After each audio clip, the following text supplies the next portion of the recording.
안녕하세요. 지난주 금요일 주식시장이 투자자들에게 큰 충격을 안겨주었습니다. SK하이닉스는 하루 만에 9.92% 급락했고 코스피는 5.54% 하락했습니다. 미국 시장도 예외는 아니었습니다. 나스닥은 4.18% 하락했고 AI와 반도체 관련 종목들이 일제히 무너졌습니다. 특히 브로드컴은 하루 만에 15% 가까운 폭락을 기록했습니다. 시장에서는 벌써부터 블랙먼데이가 오는 것 아니냐, AI 버블이 터진 것 아니냐는 우려가 나오고 있습니다. 과연 이번 하락은 단순한 조정일까요? 아니면 장기 하락장의 시작일까요? 그리고 지금까지 시장을 이끌어온 AI 랠리는 정말 끝난 것일까요? 오늘은 이에 대해 이야기해보겠습니다. 먼저 이번 하락의 원인부터 살펴보겠습니다. 많은 투자자들이 브로드컴 급락 소식을 보고 AI 수요가 꺾인 것 아니냐고 걱정했습니다. 하지만 브로드컴의 실적을 자세히 들여다보면 이야기가 조금 다릅니다. 브로드컴의 실적이 나빴던 것이 아닙니다. 오히려 AI 관련 사업은 여전히 높은 성장세를 유지하고 있습니다. 문제는 시장의 기대치였습니다. 시장은 좋은 실적을 기대한 것이 아니라 완벽한 실적을 기대했습니다. AI 반도체 시장이 폭발적으로 성장하고 있는 만큼 투자자들은 브로드컴이 시장 예상을 훨씬 뛰어넘는 실적과 전망을 제시하기를 기대했습니다. 하지만 기대했던 수준의 서프라이즈가 나오지 않았습니다. 그러자 실망 매물이 쏟아졌고 브로드컴은 하루 만에 15% 가까이 하락했습니다. 그리고 그 충격은 반도체 업종 전체로 확산되었습니다.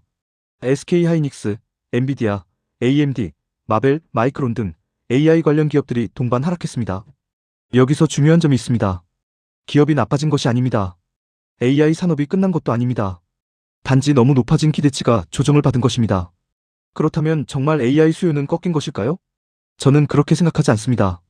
현재 전 세계 빅테크 기업들은 AI 인프라 구축에 수백조 원을 투자하고 있습니다.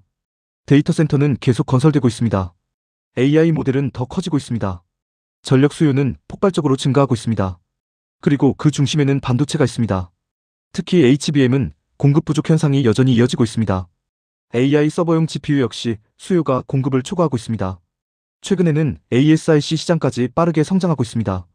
브로드컴이 바로 ASIC 분야의 대표 기업입니다. AI를 위한 데이터 센터 투자도 계속 증가하고 있습니다. 즉, 반도체 수요 자체가 사라진 것이 아닙니다.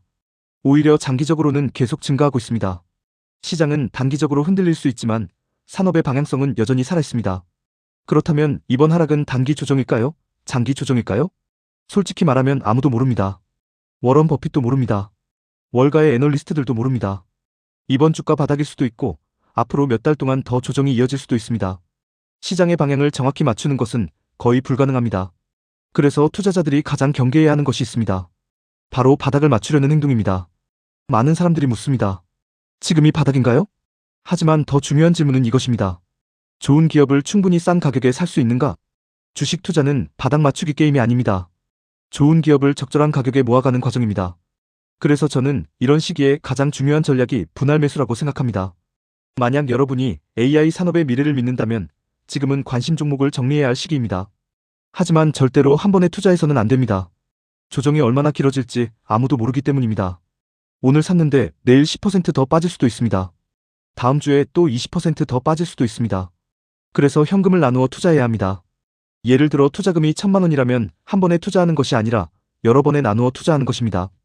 100만 원씩 매수할 수도 있고 주가가 떨어질수록 100만 원, 150만 원, 200만 원처럼 매수 금액을 늘릴 수도 있습니다. 이렇게 하면 조정이 길어져도 대응할 수 있습니다. 그리고 평균 매입 단가를 낮출 수 있습니다. 다만 반드시 지켜야 할 원칙이 있습니다. 실적이 나오는 기업을 사야 합니다. 적자 기업은 위험합니다. 유행만으로 오른 테마주는 더 위험합니다. 주식시장이 좋을 때는 모든 종목이 오르지만 조정장이 오면 결국 실적이 없는 기업부터 무너집니다. 반면 좋은 기업은 다릅니다. 매출이 증가하고 이익이 증가하는 기업은 결국 시장이 다시 평가해줍니다. 지금과 같은 시기에는 실적과 경쟁력을 갖춘 기업을 골라야 합니다. 그것이 가장 중요한 투자 원칙입니다. 마지막으로 정리해보겠습니다. 이번 하락이 단기 조정인지 장기 조정인지는 아무도 모릅니다. 하지만 분명한 사실은 있습니다. 브로드컴의 실적이 나빠서 시장이 폭락한 것은 아닙니다. AI 산업이 끝나서 하락한 것도 아닙니다. 시장의 기대치가 너무 높았기 때문입니다. AI 수요는 여전히 살아있습니다. 반도체 수요도 살아있습니다. HBM 수요도 살아있습니다. 데이터 센터 투자도 계속되고 있습니다.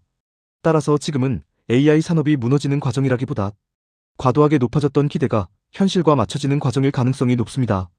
공포가 커질 때 사람들은 시장을 떠납니다. 하지만 역사를 보면 좋은 기업은 위기 속에서도 성장해왔습니다. 그래서 지금 투자자들이 해야 할 일은 공포에 휩쓸리는 것이 아니라 냉정하게 기업의 실적과 경쟁력을 분석하는 것입니다. 그리고 좋은 기업이 조정을 받을 때 분할 매수로 천천히 모아가는 것입니다. 여러분은 이번 하락이 단기 조정이라고 생각하시나요? 아니면 장기 하락장의 시작이라고 생각하시나요? 댓글로 여러분의 의견을 남겨주시기 바랍니다. 시청해주셔서 감사합니다.